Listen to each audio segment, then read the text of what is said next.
Selamat siang anak-anak, selamat bertemu kembali dengan Ibu Diah. Apa kabar hari ini? Bu Diah berharap anak-anak selalu dalam keadaan sehat walafiat tak kurang suatu apapun.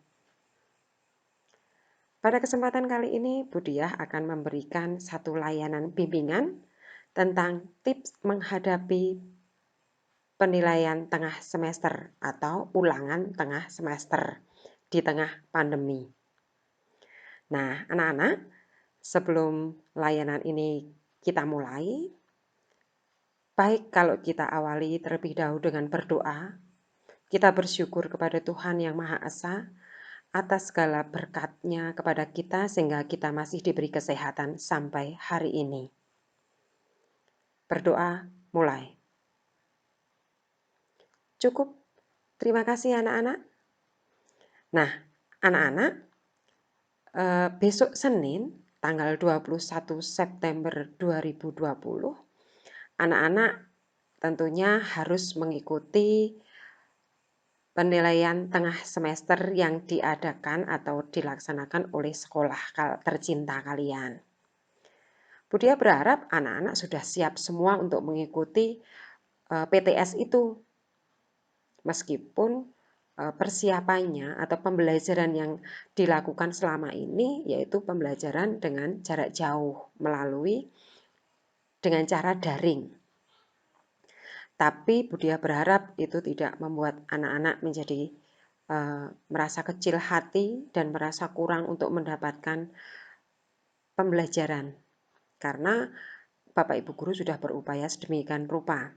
Nah, supaya nilai yang didapatkan anak-anak itu bisa memuaskan, bisa mendapatkan nilai yang bagus, maka Bu Diah akan memberikan tips menghadapi saat penilaian tengah semester atau saat menghadapi ulangan tengah semester. Nah, sebelum layanan dilanjutkan, baik kalau kita mengikuti ice breaking dulu ya, supaya keadaannya tidak tegang. Ayo, anak-anak diregangkan dulu otot-ototnya, kita agak santai sedikit, supaya anak-anak tidak tegang dan bisa mengikuti layanan ini dengan hati yang senang, hati yang gembira. Nah, ice breaking kali ini Bu Diah akan mengajak kalian untuk tebak gambar. Coba anak-anak amati, Bu Diah menayangkan satu gambar, di situ ada warna biru-biru, ada putihnya. Nah, anak-anak bisa melihat itu kira-kira gambar apa ya?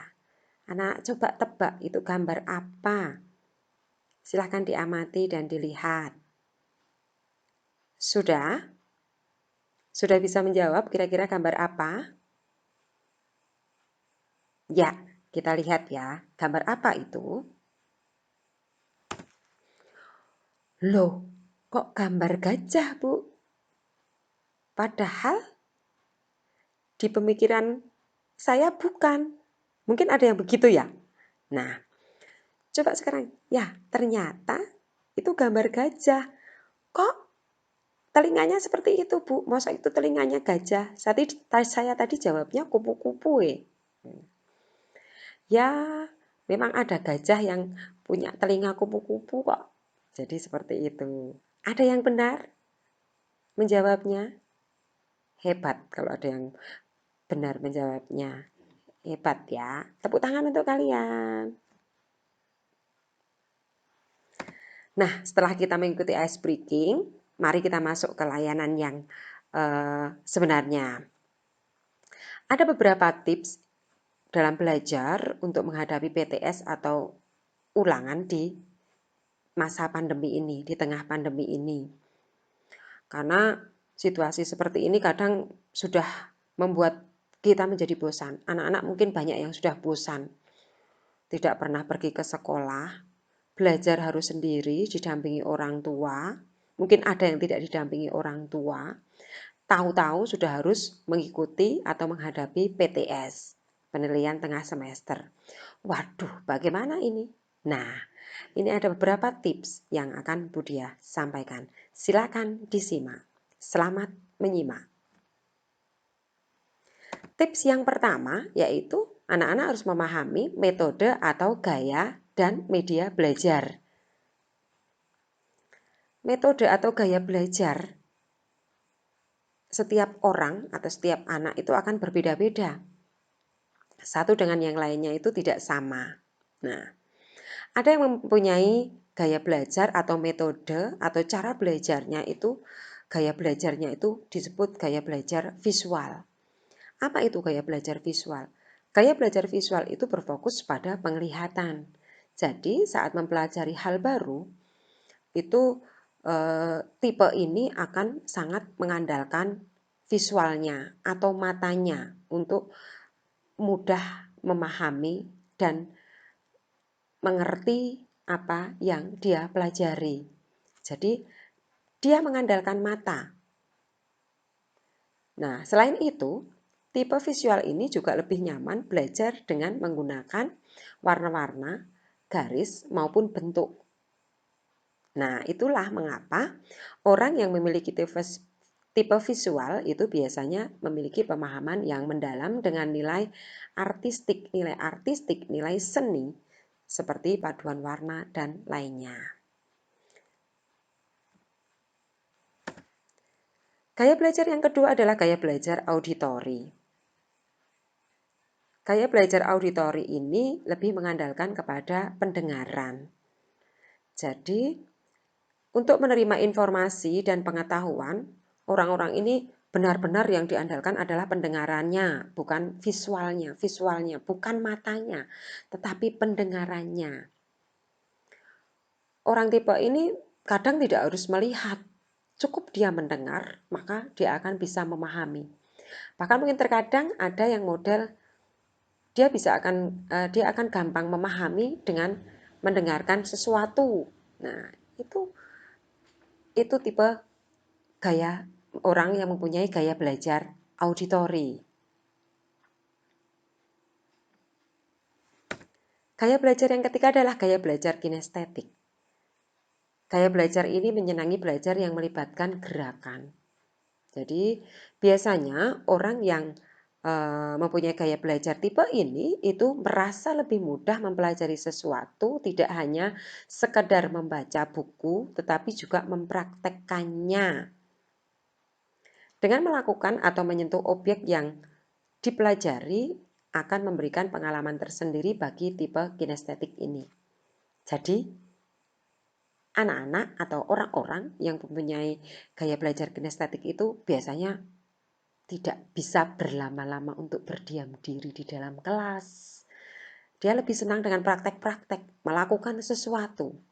Itu seseorang yang memiliki gaya belajar kinestetik. Nah, anak-anak, kalian termasuk tipe orang yang memiliki gaya belajar yang mana? Yang visualkah? Yang auditorikah? Atau yang kinestetik? Itu tentunya anak-anak sendiri yang mengerti dan memahaminya. Selain tadi di awal, tips yang pertama tadi adalah gaya belajar dan media. Nah, pada masa pandemi ini tentunya media sangat-sangat dibutuhkan karena anak-anak tidak bisa bertemu langsung atau bertatap muka langsung dengan Bapak Ibu guru di sekolah. Tetapi anak-anak tetap belajar di rumah. Media apa yang digunakan? Saat sekarang yang paling sering digunakan adalah HP dan laptop. Jadi itu sangat penting. Nah, HP dan laptop itu akan sangat bisa berguna untuk belajar kalian jika didukung dengan adanya kuota karena sangat dibutuhkan yang namanya internet untuk bisa melakukan komunikasi. Jadi silakan anak-anak harus tetap merawat media atau alat-alat yang digunakan untuk belajar, termasuk HP kalian. Kalau yang punya laptop ya laptop kalian. Jadi silakan itu digunakan dengan sebaik-baiknya. Tips yang kedua yaitu pastikan belajar tepat waktu. Buatlah kalian yang mau belajar itu harus tahu waktu yang tepat.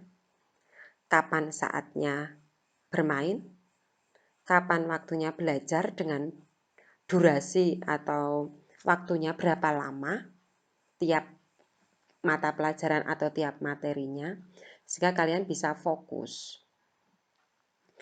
Bahkan supaya kalian bisa fokus pun kalian harus bisa mengatur waktu untuk istirahat.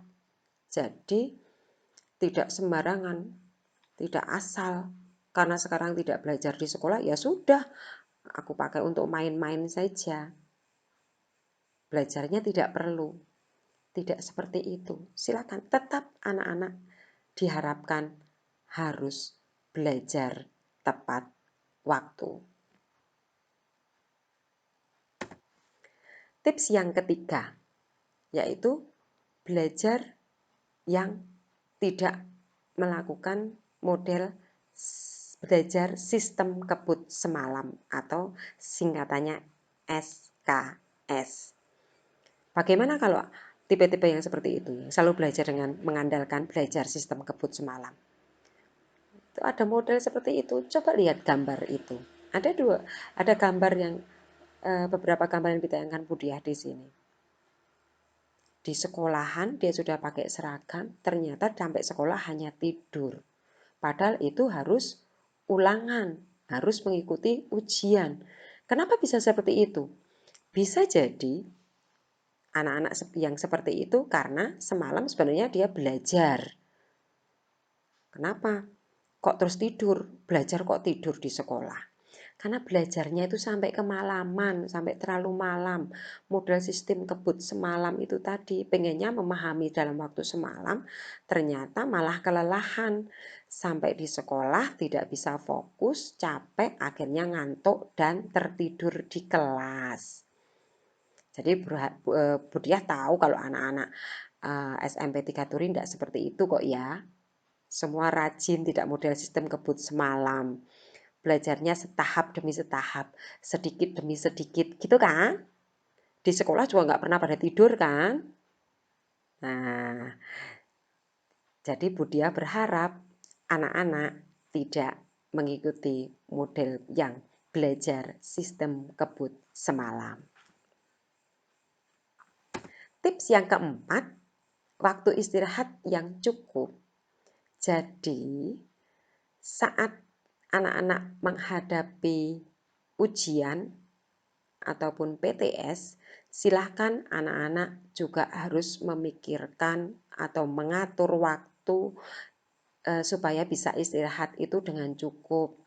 Jangan besok pagi mau ulangan, mau mengikuti PTS, malamnya malah nonton TV sampai malam, sampai tengah malam, atau main HP sampai tengah malam, main game online bahkan sampai hampir mendekati pagi.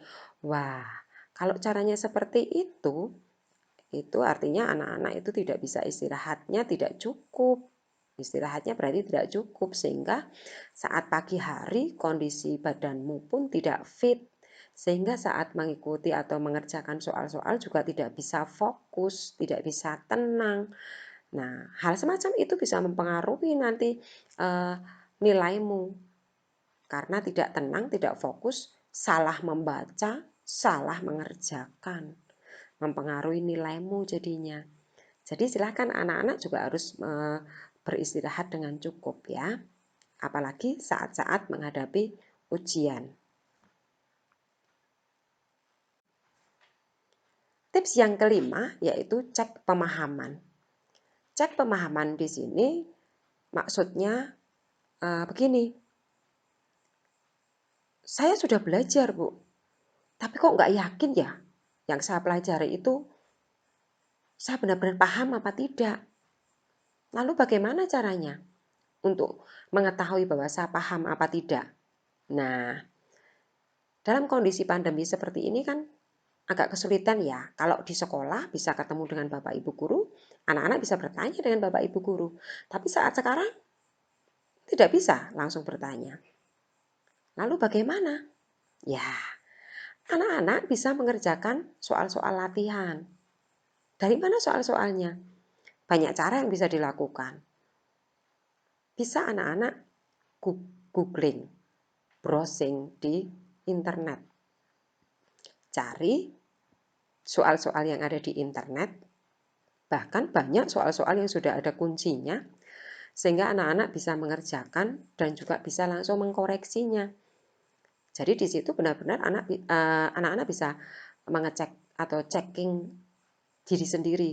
Aku sudah paham belum materi ini? Dengan cara apa tadi? Dengan cara mencari soal-soal dan mengerjakannya. Tuh, silahkan anak-anak juga harus kreatif. Memang di sini saat kondisi pandemi sekarang ini anak-anak diajak untuk kreatif, mandiri, bekerja, benar-benar bekerja keras sekarang kan. Budia berharap dan Budia yakin anak-anak pasti bisa. Anak-anak pasti bisa. Gitu ya anak-anak. Nah, anak-anak itu tadi ada beberapa tips yang sudah Budia sampaikan dalam menghadapi masa atau selama PTS. Silahkan anak-anak bisa mempersiapkan dari sekarang, memulai dari sekarang, yang masih ada waktu, silakan untuk mulai belajar, mempersiapkan diri, menjaga kesehatan, jangan sampai kelelahan. Budia berharap anak-anak tidak banyak bermain, apalagi dalam situasi seperti ini. Jadi silakan jaga kondisi, jaga kesehatan. Oke anak-anak, untuk materi kali ini Budia rasa cukup. Semoga bermanfaat dan selamat menyiapkan PTS. Tetap semangat, salam sehat, selamat siang, dan selamat belajar.